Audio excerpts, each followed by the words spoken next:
మీరు నమ్మలేని విషయం, నీళ్లకు మెమరీ ఉంటుందని మీరు నమ్మరు, కానీ ఇది నిజం. నీళ్లకు మెమరీ ఉంటుంది అంటే నీళ్లు మన మాట భావాలు పెట్టుకుంటాయట. ఇది శాస్త్రం అంటోంది. నీళ్లు మెమరీ దాచుకుంటాయట.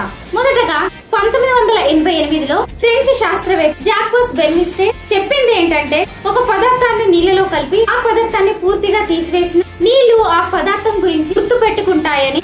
ఇదే వాటర్ మెమరీ అన్న కాన్సెప్ట్. ఈ ఐడియా హోమియోపతిలో చాలా కాలంగా వాడబడుతోంది. 2004లో జపాన్ కి చెందిన డాక్టర్ మసూర్ ఎమోటో చేపట్టిన ప్రయోగం ప్రపంచం మొత్తం షాక్ చేసింది.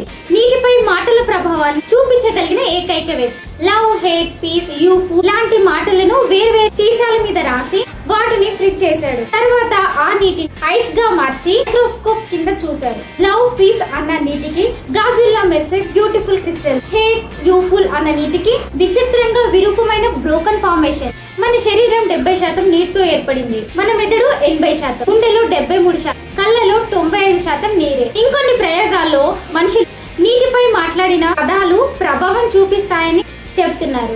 మీరు కూడా ఏదైనా త్రాగే ముందు తీపి మాటలు చెప్పండి, మీ శరీరం గుర్తు పెట్టుకుంటుంది. మనం చెప్తున్న మాటలు నెగిటివ్ భావాలు, పాజిటివ్ ఎనర్జీ, ఇవి మన శరీరంలోని నీటిపై ప్రభావం చూపితే మన జీవితమే మారిపోతుందేమో కదా. ఇంట్రెస్టింగ్ అనిపించింది. ఓ బాటిల్ నీళ్లు తాగినప్పుడల్లా ఒక్కసారిగా ప్రేమగా మా ఛానల్ ని గుర్తు చేసుకోండి.